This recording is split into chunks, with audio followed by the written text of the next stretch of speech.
Well, if you are… this question is coming because you are using it to spill it on the JNU bed sheets, okay?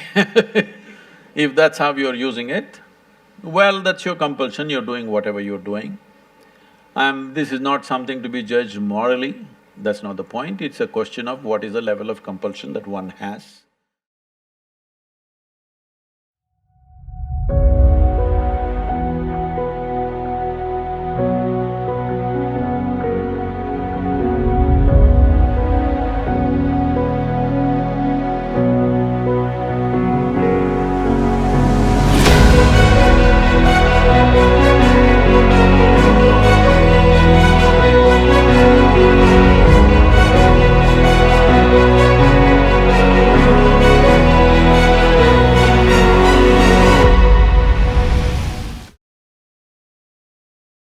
How important is a man's semen for physical, mental, and spiritual well being? Can wasting our semen damage us spiritually? Well, you know, semen is the basis of your physical existence, whether you're a man or a woman. You have come into existence because that is 50% of the ingredient, yes?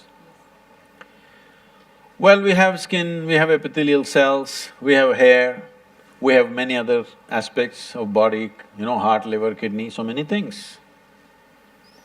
All these cells are of a certain potency in their own way, but semen is of an extraordinary level of potency, it can create a whole new life. Well, today you can take an epithelial cell and do lot of things in a laboratory and maybe we can clone you, all right? So the potential is here also, but it is not in the same dynamics as it is in a cell, which you're referring to as semen. So in the yogic culture, this is called as virya. Virya also refers to what you call as vajra, which means stability, or diamond, which is the hardest thing. So in the human body, virya is considered to be like vajra. That means it is one of the most potent things if you know how to use it. Well, how to use it means you can use it to produce a child, that's one thing. Well, if you are… this question is coming because you are using it to spill it on the JNU bed sheets, okay? If that's how you're using it, well, that's your compulsion, you're doing whatever you're doing. This is not something to be judged morally, that's not the point, it's a question of what is the level of compulsion that one has. But anything in this body, can it be transformed into a different level of function? Absolutely. Not just semen, just everything in this body can be transformed. See, suppose I give you all soup-making ingredients, same soup-making ingredients to every one of you. Do you believe all of you will produce the same soup? No. You will produce 500 varieties of soups, those same ingredients. That's all that's happened with us right now. All of us are fundamentally same ingredients, but see how different each one of us are. Different soups. Well, if I give you soup-making ingredients, either you can make a great soup or a lousy soup. Depends what kind of skills you have, isn't it?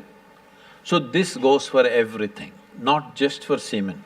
Every dimension of your body and your mind, you can transform into something tremendous, or you can make it mediocre, or you can make it a serious problem. Every aspect of your life. That goes for this aspect of life also. This same energy, see, people are making it literal translations, but if you want to produce a certain, let's say, epithelial cells, how much energy the body spends on it? And if you want to produce a cell which you call a semen, how much energy body spends is very different. This can be scientifically established. So, when you're investing so much energy in that, obviously it has a potency if you know how to explore. But are you competent to explore? Are you capable of exploring? Do you have the necessary sadhana and guidance to do that? That's a big question.